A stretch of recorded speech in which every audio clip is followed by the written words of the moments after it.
গোটা দুনিয়াটাই পরীক্ষা। আল্লাহ যারে পছন্দ করে বেশি তার পরীক্ষাও।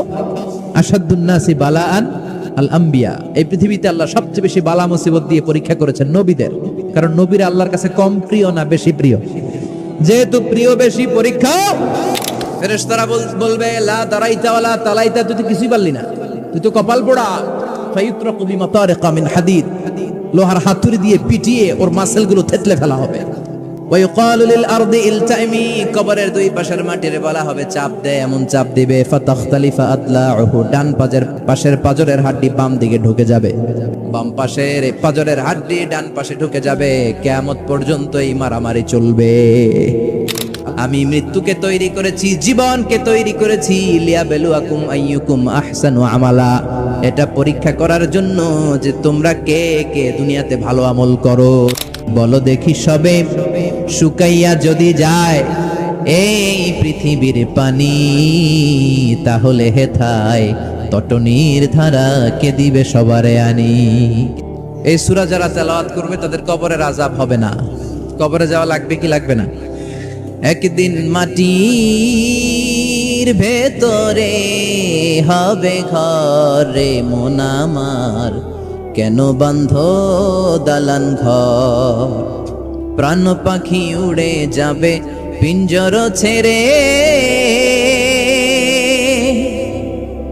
ধরা ধামে সবই রবে তুমি যাবে চলে, বন্ধু বান্ধব যত মাতা পিতা দ্বারা সুত সবই হবে তোমার পরে মন আমার, কেন বান্ধ দালান ঘর, একদিন মাটির ভেতরে হবে ঘরে মন আমার, কেন বান্ধ দালান ঘর। চিল্লায় বলেন ঠিক কিনা? যাওয়া লাগবে, কেউ বাঁচতে পারবে না। দাদা চলে গেল, বাবা চলে গেল, মামা চলে গেল, আমারও যাওয়া লাগবে, ঠিক কিনা? নাকি আমি যাব না? কিন্তু এই যে আমরা চলে যাব, এটা ভাবার সময়টাই আমাদের নাই। Super busy, we are leading very super busy life. এত ব্যস্ত, আরো কামাই করতে হবে, আরো খ্যাতি চাই, আরো যশ চাই, আরো সেলিব্রিটি চাই, আরো সম্পদের পাহাড় চাই। ব্যস্ত, আমরা মহা ব্যস্ত। এত ব্যস্ততা কিসের? স্টপ, থামেন, অনেক হয়েছে, আন না, বসেন, একটু ভাবেন। দাদা চলে গেল, বাবা চলে গেল, মামা চলে গেল, আমাকেও চলে যেতে হবে। মাঝে মাঝে কবরস্থানে যাবেন, যে একটু দেখবেন এই কবরস্থানে শিশুরা শুয়ে আছে, কিশোররা শুয়ে আছে, আপনার মতো তাগড়া যুবকরা শুয়ে আছে, ওদেরও রক্ত গরম ছিল আপনার মতো। আজ ওরা নাই, সব শেষ, আপনাকেও যেতে হবে। এই কবরে আমাদেরকে যেতে হবেই। কবরের প্রশ্নের উত্তর দিতে হবে। চিল্লায় বলেন ঠিক কিনা? কবরে প্রথম প্রশ্ন করা হবে মার রব্বুক, তোমার রবের নাম কি? আমাদের রব কে? ওমা দীনুক, তোমার ধর্মের নাম কি? আমাদের ধর্মের নাম কি? বিশ্বনবীর চেহারা দেখিয়ে বলা হবে এই লোকটাকে তুমি চিনো কিনা। আমাদেরকে জিজ্ঞেস করা হবে রব কে? বলবো আল্লাহ। ধর্ম কি? বলবো ইসলাম। এই লোকটারে চিনো নাকি? আমরা বলবো চিনি, আমাদের প্রাণের নবী মুহাম্মদ সাল্লাল্লাহু। তিনটা প্রশ্নের উত্তর করতে পারলে এডিশনাল আরেকটা প্রশ্ন, ওমা ইলমুক। এই তিনটা প্রশ্নের উত্তর জানলা কেমনে? নকল করছো নাকি? ফেরেশতারা বলবে তুমি তিনটা প্রশ্নের উত্তর করলে কি করে? আপনাকে বলতে হবে আমি কোরআন থেকে শিখেছি, আমি হাদিস থেকে জেনেছি। চিল্লায় বলেন ঠিক কিনা? তখন ফেরেশতারা বলবে আহলান ওয়া সাহলান, মারহাবান, কংগ্রাচুলেশন, তুমি উত্তর করতে পেরেছো। ইফসাহু লাহু কবরুহু 70 যিরান, আপনার কবরটারে 70 হাত লম্বা বানিয়ে দেয়া হবে। ইফতাহু লাহু বাবুন ইলাল জান্নাহ, জান্নাতের দিকে দরজা করে দেয়া হবে। ইলবাসু মিন লিবাসিল জান্নাহ, জান্নাতের পোশাক পরিয়ে দেয়া হবে। আর বলা হবে নাম কানাউ মিল আরুস, বাসর রাতে কনেকে নিয়ে বর যেমনি শান্তির ঘুম, আরামের ঘুম দেয়, তুমিও ঘুম দাও, ঘুমাও। You should get some sleep now, you are very tired man, ঘুমাও, অনেক হয়েছে, ঘুমাও। তোমার এই ঘুম কেউ ভাঙাবে না, ইসরাফিলের সিঙ্গার ফুৎকার ছাড়া। আল্লাহ লম্বা ঘুম যেন দিতে পারি তৌফিক দাও। আর যারা ইসলাম বিরোধী, কোরআন বিরোধী, বিশ্বনবী বিরোধী, তাদেরকেও প্রশ্ন করা হবে তোর রব কে? মার রব্বুক, সে বলবে লা আদরি, আমি কিছু জানি না, আমি মাফ চাই, দোয়াও চাই, জানি না, আমি কিছুই মনে করতে পারছি না, আমি কিছু জানি না, আমার ধর্ম নাই, কর্ম নাই, আমার ধর্ম যার যার, উৎসব সবার, আমার কোনো ধর্ম টর্ম নাই, আমার কোনো নামাজ রোজা নাই, আমার কোনো রব নাই, দ্বিতীয় প্রশ্ন, ওমা দীনুক, তোর ধর্মের নাম কি? সে বলবে ধর্ম কি আমি জানি না, আমি ধর্মরে গালি দিতাম, আমি দুনিয়া ইসলাম রে বাস দিতাম, আমি আলেম ওলামাদের বিরোধিতা করতাম, আর শাহবাগের মঞ্চে উঠে ভাষণ দিতাম। আছে না নাই? সব গুমর ফাঁস হয়ে যাবে। ইয়াউমুত তাকাবুন। এরপর বিশ্বনবীর চেহারা দেখিয়ে বলা হবে এই লোকটারে চিনো নাকি? সে বলবে চিনি না, তবে আমার বন্ধুরা তার বিরুদ্ধে ব্লগে লিখতো, আমিও ব্যাড ব্যাড কমেন্টস করে দিতাম, এই লোকটার বিরুদ্ধে আমি কার্টুন বানাতাম, এই বিশ্বনবীর বিরুদ্ধে আমি কথা বলতাম, চিল্লায় বলেন ঠিক কিনা? ফেরেশতারা বলবে লা দারাইতা ওয়ালা তালাইতা, তুই তো কিছুই পারলি না, তুই তো কপাল পোড়া। ফায়ুতরাকু বিমাতারিকা মিন হাদিদ, লোহার হাতুড়ি দিয়ে পিটিয়ে ওর মাসেলগুলো থেতলে ফেলা হবে। ওয়া ইউকালু লিল আরদি ইলতাইমি, কবরের দুই পাশের মাটিরে বলা হবে চাপ দে, এমন চাপ দিবে ফাতাখতালিফা আতলাউহু, ডান পাশের পাজরের হাড্ডি বাম দিকে ঢুকে যাবে, বাম পাশের পাজরের হাড্ডি ডান পাশে ঢুকে যাবে, কিয়ামত পর্যন্ত এই মারামারি চলবে। আল্লাহ এরকম ভয়ঙ্কর পরিস্থিতি থেকে আমাদেরকে বাঁচাও। ওই কবরের আযাব থেকে বাঁচার দরকার আছে না নাই? বিশ্বনবী বললেন যে ব্যক্তি রাত্রিবেলায় সূরাতুল মুলক তেলাওয়াত করবে তার কবরের আযাব হবে না। ইন্না হাযিহি সূরাতুন আযীমা মানিআতুন মিন আযাবিল কবর, এই সূরাটা এমন সূরা, সাধারণ কোন সূরা না। এই সূরাতুল মুলক যে রাত্রিবেলায় তেলাওয়াত করবে তার কবরের আযাব থেকে তারে বাঁচিয়ে দিবে কে? এই সূরার তেলাওয়াতকারীর জন্য কিয়ামতের দিন সুপারিশ করবে, কোরআন সুপারিশ করবে। চারটেখানি কথা না। কোরআন যদি আপনার বিরুদ্ধে দাঁড়ায় আপনার জান্নাত ক্যান্সেল, আর কোরআন যদি আপনার ব্যাপারে আল্লাহর কাছে রেকমেন্ডেশন করে জান্নাত আপনার জন্য ওয়াজিব করে দিবে কে? এজন্য বিশ্বনবী বললেন শাফাআত লি সাহিবিহা, কিয়ামতের দিন তেলাওয়াতকারীর জন্য আল্লাহর কাছে সুপারিশ করবে। বিশ্বনবী বললেন খাসামাত আন সাহিবিহা, এই সূরাটা কিয়ামতের দিন এই সূরার তেলাওয়াতকারীর পক্ষ নিয়ে আল্লাহর সাথে ঝগড়া করা শুরু করে দিবে, আল্লাহর সাথে ডিবেট করবে, ঝগড়া করবে, যতক্ষণ না হাত্তা আদখালাহুল্লাহুল জান্নাহ। হাদিসের টেক্সট হচ্ছে যে যতক্ষণ না আল্লাহ তাআলা তাকে জান্নাতে না ঢুকায় ততক্ষণ ওই সূরার তেলাওয়াতকারীর পক্ষ নিয়ে আল্লাহর সাথে বিতর্ক, ঝগড়া, তর্ক চলতেই থাকবে। সুবহানাল্লাহ। আরো আসতে বলেন। আবার বিশ্বনবী বললেন মান ক্বারা বিহা ফি লাইলাতিন ফাকাদ আকসারা ওয়া আতওয়াবা, রাত্রিবেলা এই সূরাটা যে তেলাওয়াত করবে পুরো রাত্রিটারে বরকতময় করে দিবে কে? এজন্য বিশ্বনবী আবদার করে, আবেদন করে আমাদের কাছে বলে গিয়েছেন, আমি চাই আমার প্রতিটা উম্মতের হৃদয়ে এই সূরাটা গাঁথা থাক, আমি চাই আমার প্রতিটা উম্মতের সিনার ভিতরে এই সূরার 30টা আয়াত গ্রথিত করা থাক। সুবহানাল্লাহ পড়েন। মাত্র 30টা আয়াত, প্রতিদিন একটা করে আয়াত মুখস্থ করলে এই সূরা মুখস্থ করতে লাগবে কয়দিন? এটা আপনার চোখ খুলে দিবে, এই সূরাটা আপনার চোখকে খুলে দিবে, আপনার ঘুমন্ত বিবেককে জাগিয়ে তুলবে। আল্লাহ ডেকে বলে গোলাম, কিছু কিছু নাস্তিক আছে আমারে খুঁজে পায় না, এরকম কপাল পোড়া নাদান নাস্তিক বাংলার জমিনেও আছে না নাই? এরা বলে আনসিন ইজ নাথিং, যেটা দেখা যায় না ওটা মানি না, বলে না? Do you see the air in the atmosphere, বাতাসে, বায়ুমণ্ডলে যে বাতাস ঘুরে বেড়ায় এটাকে তুমি দেখো তো মানো কেন? Why do you believe on that? Why do you believe on air? বাতাস বিশ্বাস করস কেন? কপাল পোড়া নাস্তিকরা বাতাস মানে না। Do you see the bad headache someone feel in his head and he is shouting? মাথার ব্যথায়, মাইগ্রেনের পেইনে যখন কেউ চিৎকার করে তার মাথার ব্যথা দেখা যায়। আমার এখন প্রচন্ড মাথা ব্যথা যদি হয় আপনারা দেখতে পাচ্ছেন তো, নাস্তিকরা কি মাইগ্রেনের পেইন বিশ্বাস করে না? মাথা ব্যথা বিশ্বাস করে কি করে না? বাতাস বিশ্বাস করে কি করে না? কয় আনসিন ইজ নাথিং, যেটা দেখি না ওটা বিশ্বাস করি না, কপাল পোড়া। আল্লাহ ডেকে বলে গোলাম আমার সৃষ্টির দিকে তাকা, আকাশের দিকে তাকা, বাতাসের দিকে তাকা, সাগরের দিকে তাকা। সাগরের মধ্যে আমি আল্লাহ আছি না নাই? বিশাল বড় বড় পাহাড়ের দিকে তাকা, ঝর্ণার দিকে তাকা, ঝর্ণার মধ্যে আমি আছি না নাই? ঝর্ণার দিকে তাকাও, সাগরের দিকে নজর করে দেখো, বিশাল পাহাড়ের দিকে নজর করে তাকাও, ওই পাহাড়ের মধ্যে আল্লাহরে খোঁজে বাবা, চিল্লায় বলেন ঠিক কিনা? ইরাকে এক নাস্তিকের জন্ম হয়েছিল, মাজুসি নাস্তিক, মুলহিদ। সে বলে বেড়াচ্ছিল আমি স্রষ্টায় বিশ্বাস করি না, কারণ স্রষ্টা দেখা যায় না। ইরাকের লোকেরা বলল আমাদের একজন ইমাম আছে, নাম নু'মান ইবনে সাবিত। নু'মান ইবনে সাবিত, যাকে আমরা ইমাম আল আযম আবু হানিফা বলে চিনি। সবাই বলল তুমি যে স্রষ্টারে খুঁজে পাও না, আমাদের ইমাম তোমারে স্রষ্টা দেখায় দিবে। সুবহানাল্লাহ পড়েন। সে বলল ঠিক আছে, তাহলে তোমাদের ইমামরা আসতে বলো। কবে? সামনের জুমাবারে ঠিক ভর দুপুরে, দুপুর 2টার দিকে জুমার নামাজের পরে আমিও আসবো, তোমার ইমামও আসবে, ডিবেট হবে। দেখি আমি স্রষ্টার বিপক্ষে আর তোমাদের ইমাম স্রষ্টার পক্ষে, দেখি কে জিতে যায়। এই ডিবেট দেখার জন্য হাজার হাজার মানুষ এসেছে ইরাকের কুফানগরীতে, হাজার হাজার মানুষ এসেছে। ওই নাস্তিকও এসেছে যে আল্লাহকে বিশ্বাস করে না, স্রষ্টাকে বিশ্বাস করে না, সবাই এসেছে। আসে নাই শুধু ইমাম আবু হানিফা। নাস্তিক কয় তগো ইমাম ডরাইছে, কি বলে তোদের ইমাম ভয় পেয়েছে। উনি এসেছেন 1.5-2 ঘন্টা দেরি করে, 1.5 ঘন্টা দেরি করে যখন উনি আসলেন, নাস্তিক বলে আপনার সাথে কোনো কথা নাই, আপনার তো সময়ের জ্ঞানই নাই, আপনার সাথে কিসের আলাপ?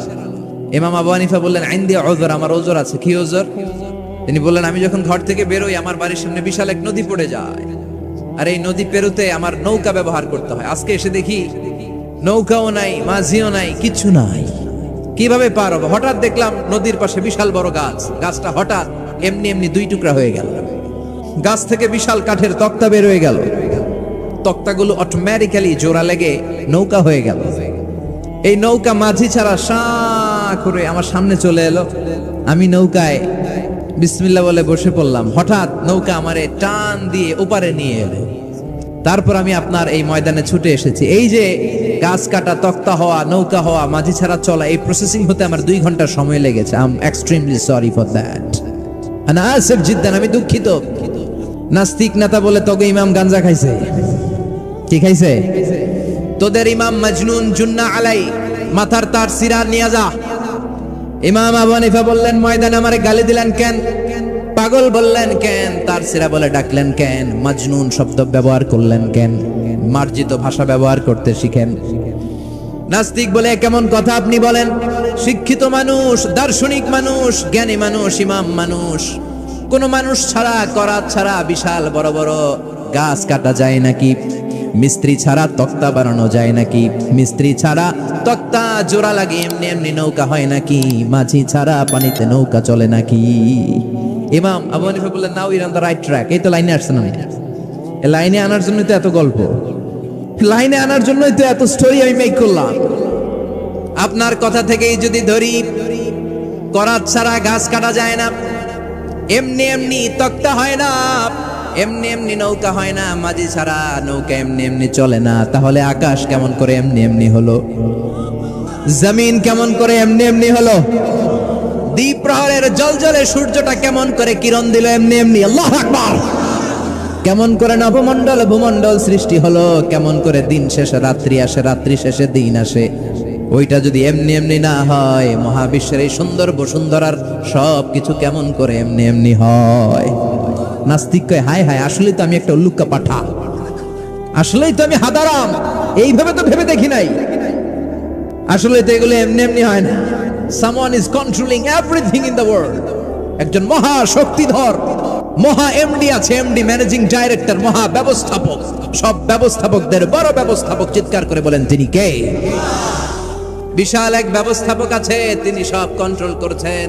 এতদিন পর্যন্ত আমি বুঝতে পারি নাই, আমারে মাফ করিয়ে দেন আর পড়িয়ে দেন লা ইলাহা ইল্লাল্লাহু মুহাম্মাদুর রাসূলুল্লাহ সাল্লাল্লাহু। সাইয়েদনা ইমাম আবু হানিফার হাতে হাত রেখে শাহাদা বাক্য পাঠ করেছে, সুবহানাল্লাহ পড়ে। এজন্য এই সূরা পড়লে নাস্তিকরা নাস্তিক থাকবে না। নাস্তিকদের জন্য এখানে আল্লাহ মেডিসিন দিয়েছেন, কিছু ডোজ দিয়েছেন। আলহামদুলিল্লাহ পড়েন।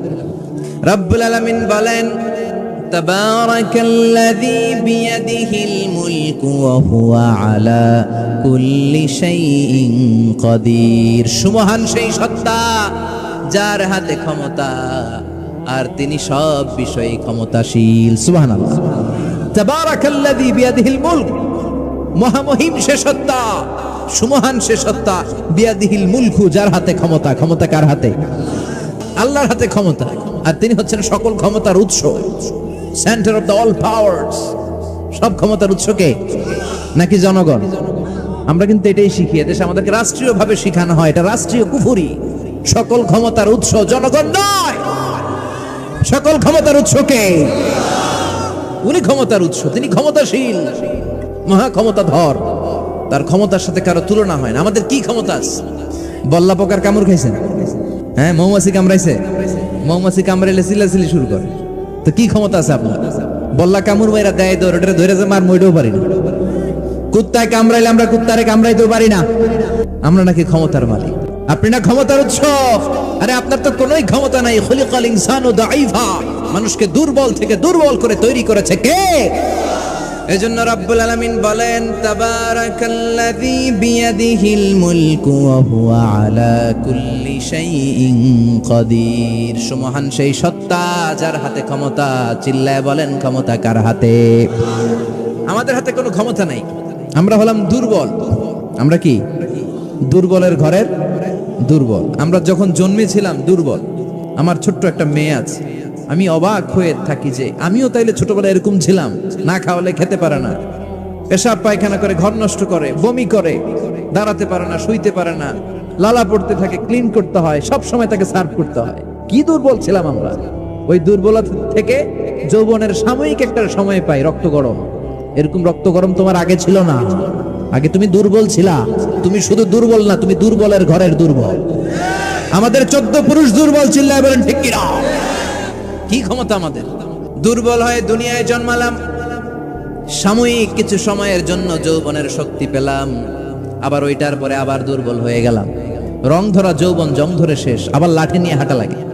কোমরে ব্যথা, মাজায় ব্যথা, আবার কুজো হয়ে যায়। কি ক্ষমতা আছে আমার? কোন কোন দেশে ক্ষমতা আসে 10 বছরের মেয়াদে, আছে না নাই? আল্লাহ আসছে কয় বছরের মেয়াদে? 30 বছর, 40 বছর। আল্লাহর ক্ষমতার মেয়াদ 100 বছর।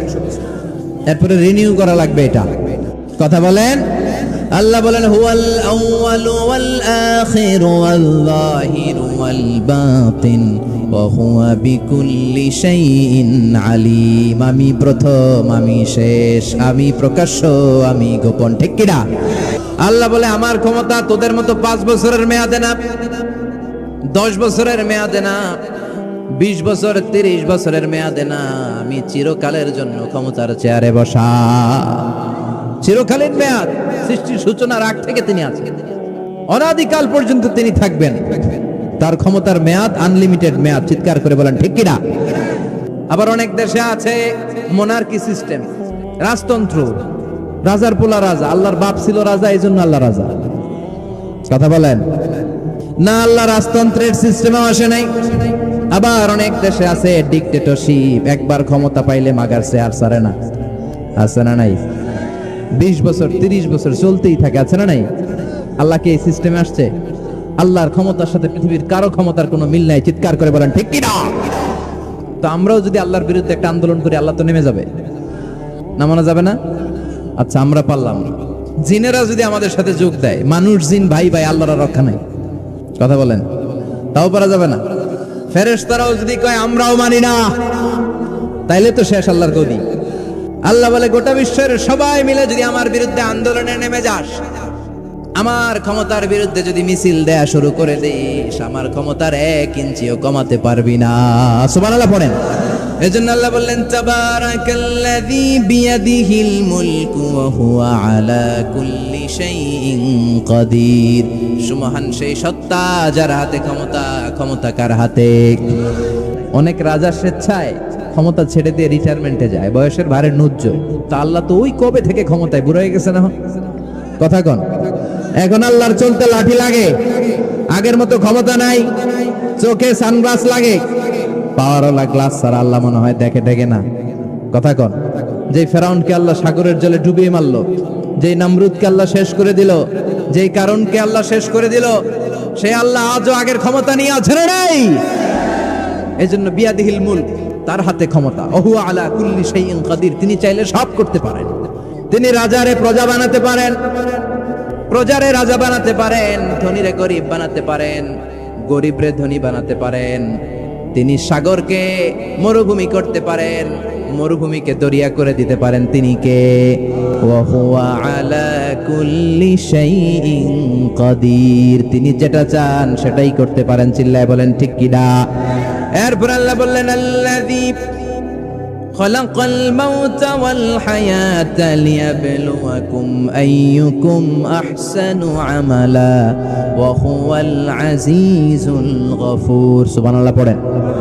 আমরা বললাম, আল্লাহ বুঝেছি আপনি সব ক্ষমতার মালিক, আপনি যা মনে চায় তাই করতে পারেন। আর আপনি কি কি করতে পারেন? আল্লাহ বললেন, গোলাম আমি মৃত্যুকে তৈরি করেছি, জীবনকে তৈরি করেছি, লিয়াবলুয়াকুম আইয়ুকুম আহসানু আমালা, এটা পরীক্ষা করার জন্য যে তোমরা কে কে দুনিয়াতে ভালো আমল করো। সুবহানাল্লাহ পড়েন।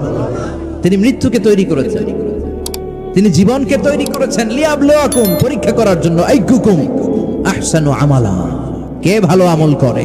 জীবন বানিয়েছে কে? মরণ বানিয়েছে কে? জীবন আর এই মরণ খেলার মাঝখানে একটা জিনিস থাকে, সেটার নাম হচ্ছে রূহ। রূহের স্রষ্টা কে? চিল্লায় বলেন। يسألونك عن الروح قل الروح من أمر ربي وما أوتيتم من العلم إلا قليلا।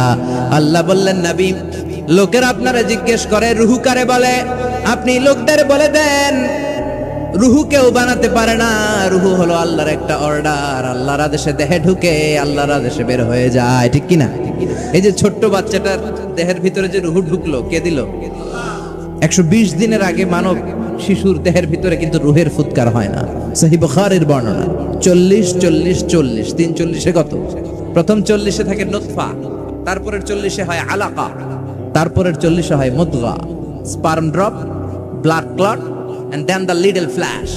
ছোট্ট নাপাক পানি ছিলাম, শুক্রাণু ছিলাম আমরা। কে ছিলাম? শুক্রও ছিলাম না, শুক্রাণু, শুক্রের অণু। এক ফোঁটা শুক্রের মধ্যে 20 কোটি অণু থাকে, ওই 20 কোটির একটা ছিলাম আমি আর আপনি। সুবহানাল্লাহ বাড়ি থেকে বলেন, কত ছোট ছিলাম আমি, ক্ষুদ্র ছিলাম আমি। فلينظر الإنسان مما خلق خلق من ماء دافق।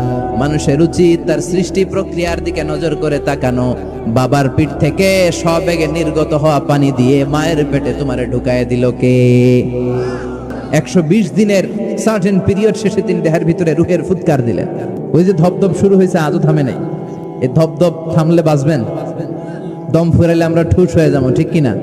হায়রে মানুষ রঙিন ফানুষ, দম ফুরাইলে তবু তো ভাই কারোরই নাই একটুখানি। হায়রে মানুষ রঙিন ফানুষ, রঙিন ফানুষ, হায়রে মানুষ। সুবহানাল্লাহ বলেন। সে আল্লাহ বললেন, গোলাম জীবন আর মরণের মাঝখানে আমি তৈরি করেছি রুহু। পৃথিবীর বিজ্ঞানীরা সব বানাতে পারে, কম্পিউটার বানাতে পারে, প্লেন বানাতে পারে, হেলিকপ্টার বানাতে পারে, রকেট বানাতে পারে, কিন্তু গোটা বিশ্বের সব বিজ্ঞানীরা মিলে কি রুহু বানাতে পারে নাকি? এই রুহু নিয়ে যে কত গবেষণা, মুমূর্ষ রোগীদের উপর গবেষণা চালিয়েছে অনেক। বুলেট প্রুফ গ্লাসের ভিতরে মুমূর্ষ রোগীকে রেখে রেখে তারা চেক করতে চেয়েছে আমেরিকান বিজ্ঞানীরা যে রুহু কোন দিক দিয়ে বের হয়। তারা ওজন করে দেখে, মানুষ মরে গেলে কোন লাশের ওজন বেড়ে যায়, কোন লাশের ওজন কমে যায়। যেটাতে কমে গেছে 2-1 কেজি কমে যায়, তার অবাক। কিরা আগে ছিল 80 কেজি, এখন হচ্ছে 78 কেজি, তার মানে 2 কেজি না, এটাই রুহু। এটাই কি? এটা হচ্ছে গবেষণার ধাপ। অনেকগুলো মডিউল তারা আনে, অনেক মুমূর্ষ রোগীকে গ্লাস ফিটিং করা, ইন্টেনসিভ কেয়ারে রেখে তারা অবজার্ভ করে, আর অক্সিজেন মাস্ক খুলে দিয়ে তারা দেখে যে লোকটা ছটফট করে কিভাবে মরে। মরার আগে ওজন মাপ ছিল 80 কেজি, মরে গেছে পরে আবার ওজন দিয়ে দেখে 78 কেজি। কমছে কয় কেজি? বিজ্ঞানে কয় পাইছে, সবাই কয় কি পাইছে? কয় রুহু। কই পাইলেন? আগে 80, এখন 78, 2 কেজি। রুহুর ওজন কয় কেজি? তো বিজ্ঞানীদের সিস্টেম হচ্ছে যে কোনো একটা বিষয়ের উপর গবেষণা চালালে তারা পূর্ণাঙ্গ ডিসিশনে পৌঁছতে পারে না। They couldn't jump to the final conclusion just on one module, based on one module. They cannot do it. তাদের অনেকগুলো মডিউল আনতে হয়। তারা আবার নমুনা আনলো আরেকটা। মুমূর্ষ রোগী, অক্সিজেন চেম্বার লাগানো, মাস্ক লাগানো, এটা খুলে ফেললেই মরে যাবে। বুলেট প্রুফ করা গ্লাসের ভিতরে ঢুকিয়ে এটার ওজন মাপ, এটার ওজন 60 কেজি। এবার মাস্ক খোল, মাস্ক খুলছে ছটফট ছটফট করে, এটা শেষ। এবার মাপ দেখ, এবার মাইপা দেখা গেছে 63 কেজি। কয় কেজি বাড়ছে? এক একটার এক এক সিস্টেম হইতেছে, কোনোটা কমে, কোনোটা বাড়ে, কোনোটা কিচ্ছু হয় না। সবাই কয় তাইলে আপনি রুহু পাইলেন কই? আগেরটা কম ছিল, মনে করছিলেন 2 কেজি কমছে, ওইটাই রুহু, এখন 3 কেজি বাইরে গেছে, মিলাইবেন কি দিয়া? কথা কন। আল্লাহ ডেকে বলে, গোলাম কিয়ামত পর্যন্ত একটার পর একটা মুমূর্ষ রোগীকে বুলেট প্রুফ গ্লাসের ভেতরে ঢুকাতে পারবি, গবেষণা করতে পারবি, মাগার রুহু খুঁজে পাবি না। চিল্লায় বলেন ঠিক কিনা? কারণ এই রুহুর মালিক কে? সে আল্লাহ বললেন, আল্লাযী খালাকাল মাউতা ওয়াল হায়াতা লিয়াবলুয়াকুম আইয়ুকুম আহসানু আমালা। জীবন আর মৃত্যু বানালাম তোমাদেরকে পরীক্ষা করার জন্য। পরীক্ষা আছে না নাই? গোটা দুনিয়াটাই পরীক্ষা। আল্লাহ যারে পছন্দ করে বেশি তার পরীক্ষাও। আসাদুন নাসি বালাআন আল আম্বিয়া। এই পৃথিবীতে আল্লাহ সবচেয়ে বেশি বালা মুসিবত দিয়ে পরীক্ষা করেছেন নবীদের, কারণ নবীরা আল্লাহর কাছে কম প্রিয় না বেশি প্রিয়? যেহেতু প্রিয় বেশি, পরীক্ষা। এজন্য মুমিনের উপর যদি পরীক্ষা আসে, মুমিনের উপর যদি অত্যাচার আসে, মুমিনের উপর যদি ধৈর্যের পরীক্ষা আসে, জেল জরিমানা আসে, মুমিন ওইটারে ভয় পায় না। মুমিন ভয় পায় একজনকে, চিল্লায় বলেন তিনি কে? কারণ আল্লাহর ঘোষণা ওয়ালা তাহিনু ওয়ালা তাহজানু, ঘোষণাটা কার? ভয় নাই, তোদের চিন্তা নাই। আনতুমুল আ'লাউনা ইন কুনতুম মুমিনিন, তোমরাই বিজয়ী হবা যদি মুমিন হও, যদি মুমিন হও। এজন্য ধৈর্যের পরীক্ষা দিতে হবে, আল্লাহর উপর তাওয়াক্কুল করতে হবে, অত্যাচার আর জুলুম আল্লাহর নামে সহ্য করে যেতে হবে। চিল্লায় বলেন ঠিক কি না? কারণ মুসলিমের সাথে আল্লাহ থাকে। মুসলিমের বদদুয়াকে বিশ্বনবী ভয় করতে বলেছেন, কারণ মুসলিমের বদদুয়ার মাঝে আর আল্লাহর মাঝে পর্দা থাকে। যারা দুনিয়ার বুকে জুলুম করে তাদেরকে ক্ষমতার মসনদ থেকে নামিয়ে দেয় কে? আর যারা মজলুম হয়, যাদের রক্ত দিয়ে জমিন ভেজে, তাদেরকে জমিনের ক্ষমতা দিয়ে দেয় কে? আর যারা রক্ত ঝরায়, ইতিহাস বলে তারা শেষ পর্যন্ত প্রাণ আর জান নিয়ে পালাবার জায়গাটা পায় না। চিল্লায় বলেন ঠিক কিনা? এজন্য মুমিন খুব ভালো করে জানে, রাত্রি যত গভীর হয়, সুবহে সাদিকের সময় কাছে আসতে থাকে। গর্ভবতী নারীর পেটের জ্বালা যন্ত্রণা, ব্যথার পেইন যত বাড়ে, নতুন মেহমান আগমনের সময় কাছে আসতে থাকে। তেমনি ইসলামের পক্ষের শক্তির উপর যদি অত্যাচার, অনাচার, স্টিম রোলার বেড়ে যায়, এটা প্রমাণ করে ইসলামের বিজয়ের সময় কাছে আসতে শুরু করেছে। চিল্লায় বলো ঠিক কিনা? এজন্য রাব্বুল আলামিন ডেকে বলেন, গোলাম লিয়াবলুয়াকুম আইয়ুকুম আহসানু আমালা, কে ভালো আমল করো, কে খারাপ আমল করো, এজন্য আমি জীবন মরণ তৈরি করেছি। চিল্লায় এখন ঠিক কিনা? এরপর আল্লাহ বললেন, ওয়ালাকাদ যায়্যানাস সামাআদ দুনিয়া বিমাসাবিহা ওয়া জাআলনাহা রুজুমান লিশ-শায়াতিন। সুবহানাল্লাহ বলেন, ওয়ালাকাদ যায়্যানাস সামাআদ দুনিয়া, I have beautified the closer sky with candles, with light and stars. আল্লাহ বললেন, আমি দুনিয়ার আকাশকে তারা দিয়ে সুশোভিত করেছি। আকাশে তারা আছে না নাই? এগুলো এমনি এমনি হয়েছে না? এখন তো লাইটিং ফাইটিং এর যুগে তারার যে কি সৌন্দর্য আমরা বুঝি না। আমরা যখন ছোটবেলা গ্রামে যেতাম, রাতের বেলা তারার মেলা, কি সুন্দর, একটার চেয়ে একটা সুন্দর। শুকতারা, ধ্রুব তারা, সপ্তর্ষিমণ্ডল, 7টা তারার একটা চেইন আছে, চিনেন এগুলো? কি সুন্দর তারা! এগুলো তৈরি করে রেখেছে কে? প্রথম আকাশের মহাশূন্যকে আল্লাহ এই তারকা দিয়ে বিউটিফাই করেছেন। ইটস এ ক্যান্ডেল, আল্লাহ সাজিয়ে রেখেছেন। আমরা খালি চোখে যেটা দেখি, এটা কিন্তু আকাশ না, এটা প্রথম আকাশ নয়। প্রথম আকাশ যে কত দূরে আমেরিকার নাসার বিজ্ঞানীরাও জানে না। খালি চোখে আমরা যা দেখি, এটা প্রথম আকাশের মহাশূন্য, এর অনেক অনেক অনেক উপরে প্রথম আকাশ। এরপরে দ্বিতীয় আকাশের মহাশূন্যের স্তর শুরু, এরপরে দ্বিতীয় আকাশ, তারপরে তৃতীয় আকাশের মহাশূন্যের স্তর শুরু, তারপরে তৃতীয় আকাশ। একটার চেয়ে আরেকটা বড়। প্রথম আকাশের চেয়ে দ্বিতীয় আকাশ কত বড় বলি, আপনার হাতের আংটিটা যদি সাহারা মরুভূমিতে আপনি ছুঁড়ে ফেলে দেন, পুরো মরুভূমির তুলনায় আংটি যত ছোট, আল্লাহর দ্বিতীয় আসমানের তুলনায় আল্লাহর প্রথম আসমানটা ঠিক তত ছোট। একটার চেয়ে একটা বড়, একটার চেয়ে একটা বড়।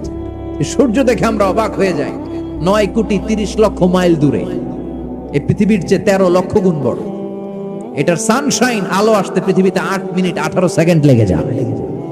পৃথিবীর স্থলভাগ আর 70% হচ্ছে শুধু পানি। এই সব মিলে আমাদের এই পৃথিবী। আর এত বড় পৃথিবীর চেয়েও নাকি সূর্য 13 লক্ষ গুণ বড়। তার মানে সূর্যই বড় না, সূর্যের চেয়ে অনেক বড় তারা আছে।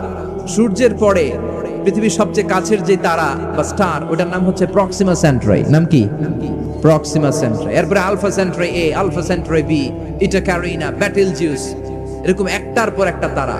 যেই সূর্য পৃথিবীর চেয়ে 13 লক্ষ গুণ বড়, বেটেলজিউস নামে একটা তারা আছে, ওটা সূর্যের চেয়ে 33 কোটি গুণ বড়। তার মানে কি বেটেলজিউসই সবচেয়ে বড় না?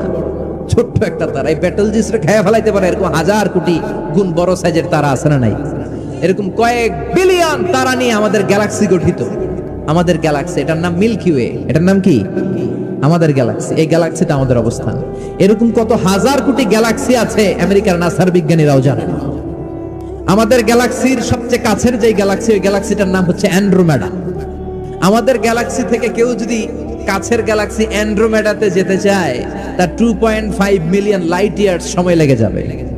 আমাদের গ্যালাক্সির নাম মিল্কি ওয়ে। মিল্কি ওয়ে থেকে যদি কেউ অ্যান্ড্রোমেডাতে যেতে চায়, কত সময় লাগবে? 2.5 million light year. Light year মানে আলোক বর্ষ। আলোর গতিতে যদি ছোটা যায়, 2.5 মিলিয়ন মানে হচ্ছে প্রায় 25 লক্ষ। তাহলে পৃথিবীতে সবচেয়ে দ্রুতগামী যে বিষয়টা আবিষ্কৃত হয়েছে সেটা হচ্ছে আলো। এই যে লাইট মারলে যে ছুটে, এই লাইট প্রতি সেকেন্ডে 1,86,000 মাইল বেগে ছুটতে পারে। 1 মিনিটে না, 1 ঘন্টায় না, 1 মিনিটে না, 1 সেকেন্ডে আলো চলে যায় কয় মাইল? 1,86,000। আপনি কল্পনা করতে পারেন? হয়তো মাথা নাড়াইতেছেন। এটা কি কল্পনা করা যাবে? আমার তো তার ছিঁড়ে যাচ্ছে। 1 সেকেন্ডে নাকি আলো ছুটে 1,86,000 মাইল বেগে। 1 সেকেন্ড শব্দ কইতে তো 2 সেকেন্ড লাগে, এর মধ্যে আলো চলে গেছে 1,86,000 মাইল। তো কোন রকেট যদি আপনি পান, যে রকেট দিয়ে সেকেন্ডে 1,86,000 মাইল বেগে রকেটটা ছুটবে প্রতি সেকেন্ডে, খেয়াল করেন, ঘন্টায় না, মিনিটে না, কিসে? সেকেন্ডে। যে রকেটটা সেকেন্ডে 1,86,000 মাইল বেগে ছুটবে, ওই রকেটটা দিয়ে আমাদের গ্যালাক্সি থেকে আমাদের পাশের গ্যালাক্সি অ্যান্ড্রোমেডাতে পৌঁছতে আপনার 25 লক্ষ বছর লেগে যাবে। এরকম বিশাল বিশাল তারা দিয়ে আমাদের আকাশটারে বিউটিফাই করেছে কে? এজন্য আল্লাহ বললেন, ওয়ালাকাদ যায়্যানাস সামাআদ দুনিয়া বিমাসাবিহা ওয়া জাআলনাহা রুজুমান লিশ-শায়াতিন। আমি এই দুনিয়ার আকাশটারে সুন্দর সুন্দর তারকারাজি লাইটের মতো সেটিং করে সুশোভিত করেছি। আবার এই তারকা দিয়ে আমি শয়তানদেরকে প্রহারও করেছি। সুবহানাল্লাহ। শয়তানদেরকে আল্লাহ তারা মেরে আঘাত করে। সুবহানাল্লাহ বলেন। এরপরে এই সূরার প্রথম রুকুর শেষে আল্লাহ বললেন, ওয়াসিররু কাওলাকুম আও ইজহারু বিহি ইন্নাহু আলিমুম বিযাতিস সুদূর আলা ইয়ালামু মান খালাকা ওয়া হুয়াল লাতীফুল খাবীর। আল্লাহ বললেন, ওয়াসিররু কাওলাকুম, তোমরা যদি গোপনে কথা বলো, আও ইজহারু বিহি, কিংবা স্পষ্ট করে বলো, সব শুনে কে? আপনি যেমনি বলেন শুনবে কে? বলেনই নাই, শুধু মনে মনে ভাবছেন, শুনবে কে? সুবহানাল্লাহ কইবেন না? সাত আকাশের উপরে, আরশের উপরে তার অবস্থান, সাত জমিনের নিচে কোনো গোপনতম প্রকোষ্ঠে, কোনো ছোট্ট বাক্সের ভেতরে যদি কোনো পিপিলিকা নীরবে হেঁটে যায়, আল্লাহ বলে আমি ওই পিঁপড়ার হেঁটে চলার পায়ের আওয়াজটাও শুনতে পাই। এজন্য কেউ যেটা শোনে না, শুনে কে?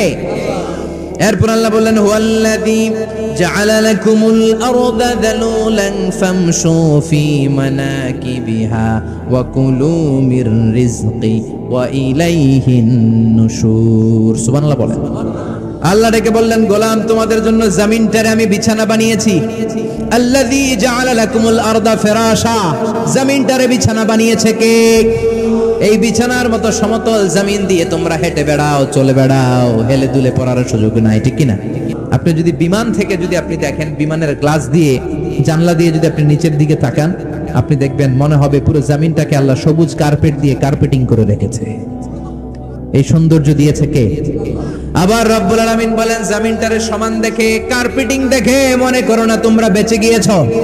আমার দেয়া বিধান আমার জমিনে যদি কায়েম করতে না পারো, এই কার্পেটিং করা জমিনের ভেতরে আযাব আছে না নাই?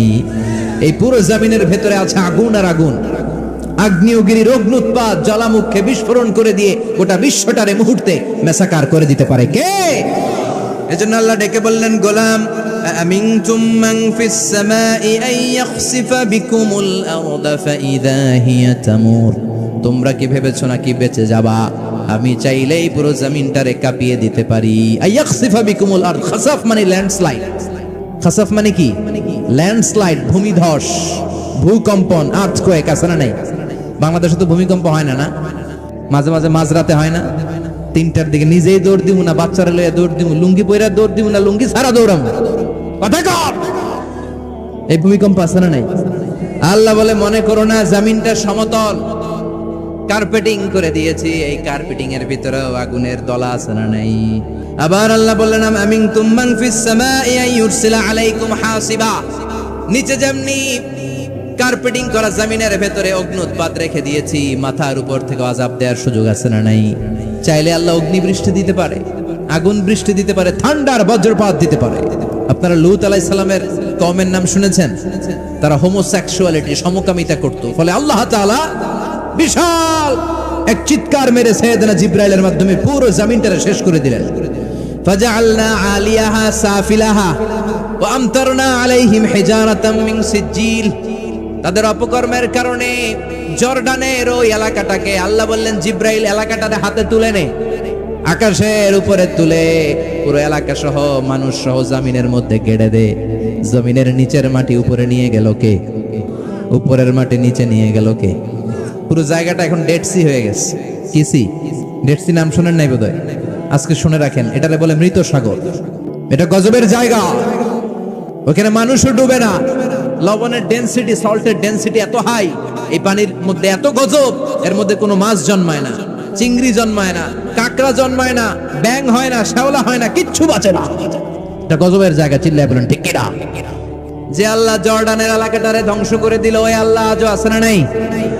এই জন্য নিজ দিয়ে তিনি যেমনি আযাব দিতে পারেন, ভূমিকম্প দিতে পারেন, জলোচ্ছ্বাস দিতে পারেন, উপর থেকে তিনি শিলাবৃষ্টি দিতে পারেন কি পারেন না?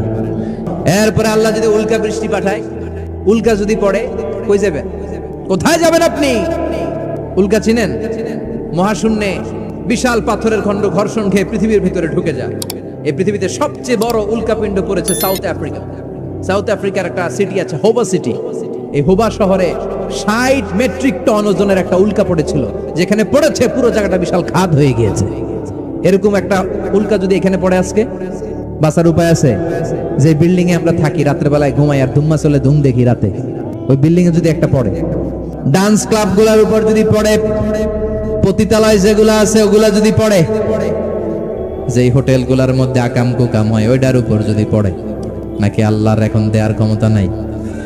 তার মানে বেঁচে গেছো, পার পেয়ে গেছো মনে করো না, নিজ দিয়েও আযাব আছে, উপর দিয়েও আযাব আছে। চিল্লায় বলেন ঠিক কিনা? এজন্য ভয় পেতে হবে একজন সত্তাকে, তিনি কে? সব ক্ষমতার মালিক কে? এরপর আল্লাহ বললেন, আওয়ালাম ইয়ারাউ ইলা আত-তায়রি ফাওকাহুম সাফাতিন ওয়া ইয়াকবিদনা মা ইউমসিকুহুন্না ইল্লার রাহমান ইন্নাহু বিকুল্লি শাইইন বাসীর। সুবহানাল্লাহ বলেন। আল্লাহ বলেন, তোরা নাস্তিক হস কেমন করে?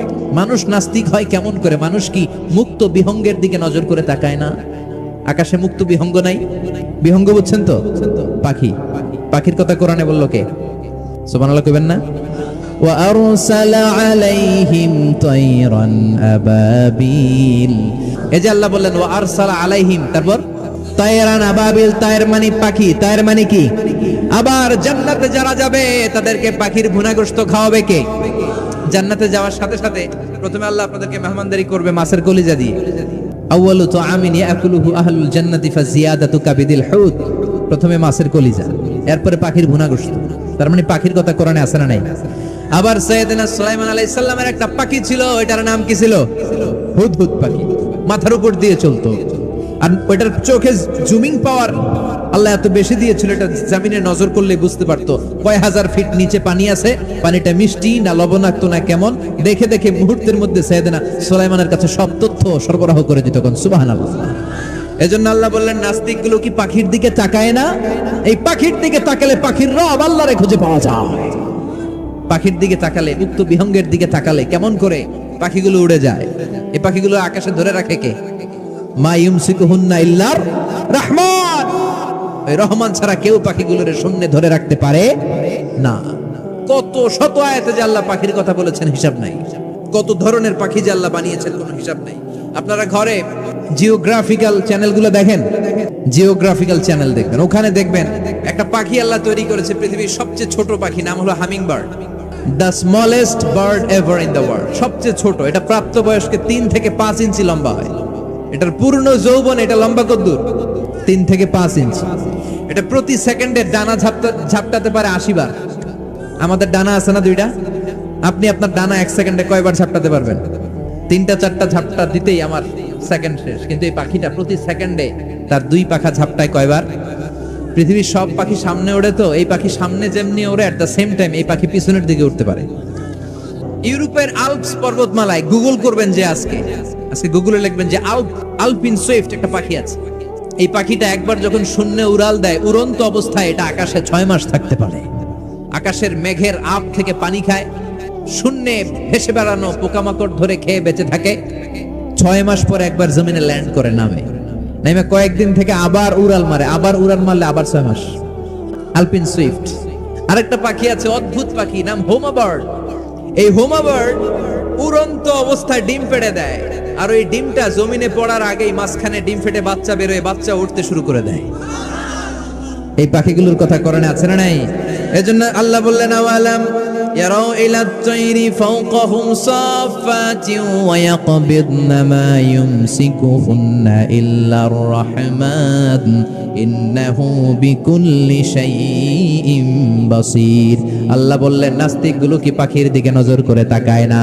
পাখির দিকে নজর করে যদি তাকায় তখন পাখির রব আল্লাহরে খুঁজে পাবে। চিল্লায় বলেন ঠিক কিনা? এই পাখি নিয়ে গবেষণা করে বিমান বানাইছে উইলভার রাইট আর অরভিল রাইট। এই দুই ভাই 1903 সালে এই বিমান আবিষ্কার করেছে এই আয়াতের উপর গবেষণা করে। আওয়ালাম ইয়ারাউ ইলা তাইর, ওরা কি পাখি নিয়ে ভাবে না? আমাদের তো ভাবার সময় নেই, আমরা আছি মদ নিয়ে আর নারী নিয়ে আর জুয়াবাজি নিয়ে। চিল্লায় বলেন ঠিক কিনা?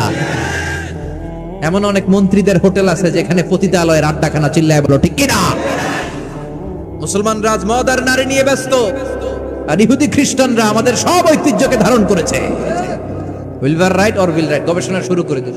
পাহাড়ে শুয়ে শুয়ে দুই ভাই খালি পাখির ছবি আঁকে, কেমনে পাখিগুলো টানা ঝাপটা মেরে ওঠে, কেমনে নামে। গবেষণা করতে করতে করতে প্লেন বানায় ফেললো 1903 সালে। আজ থেকে 100 বছর আগের স্টোরি শোনাচ্ছি আপনাদের। তখনকার বিমান এখনকার বিমানের মতো ছিল না। আপনি দেখবেন যে শুরুতে বিমান কেমন ছিল। শুরুতে ভাঙ্গাচুরা দুইটা পাখা নিয়ে একটু উড়ে আবার ধপাস করে পড়ে, কিন্তু আশা হারায় নাই, আবার উড়ে ধপাস করে পড়ে। আমেরিকাতে সুবিধা করতে পারেনি। ফ্রান্সের এক কিং তাদেরকে ডোনেট করেছে বিপুল অঙ্কের টাকা দিয়ে। তারা প্রথম ফ্রান্সের একটা শহর থেকে আরেকটা শহরে পৃথিবীর প্রথম প্যাসেঞ্জার প্লেন নিরাপদে ল্যান্ড করেছে। মানুষের উড়ার স্বপ্ন সফল হতে শুরু করল। এখন বিভিন্ন ধরনের বিমান একটার পর একটা শুরু হয়েছে। এই পৃথিবীর সবচাইতে দ্রুতগামী যে বিমানটা আগে ছিল নাম ছিল কনকর্ড, যাত্রীবাহী বিমান। এটার পরে এখন একটা বাইরে হচ্ছে বোম সুপারসনিক। বোম সুপারসনিক এত স্পিডে চলে, এই মাত্র দেখলেন এদিকে, এরপর দেখবেন নাই ওইদিকে। সুবহানাল্লাহ পড়েন। কি বিশাল বিশাল ডবল ডেকার গুলো নিয়ে শূন্যে উড়াল দেয়। এয়ার বোয়িং A380 বর্তমান পৃথিবীতে সবচেয়ে বড় প্যাসেঞ্জার বিমান। কার্গো বিমান তো এগুলোর 7-8 ডবল বড় হয়। I am talking about the passenger plane A380। 525 জন যাত্রী নিয়ে এটা শূন্যে উড়াল দেয়। 525 জন যাত্রী, কেবিন ক্রু, পাইলট, বিমানের ওজন, খাবার দাবারের ওজন, ফুয়েলের ওজন, 525 জনের লাগেজ টাগেজের ওজন, এই সব নিয়ে শূন্যে উড়াল দেয়। সুবহানাল্লাহ কইবেন না?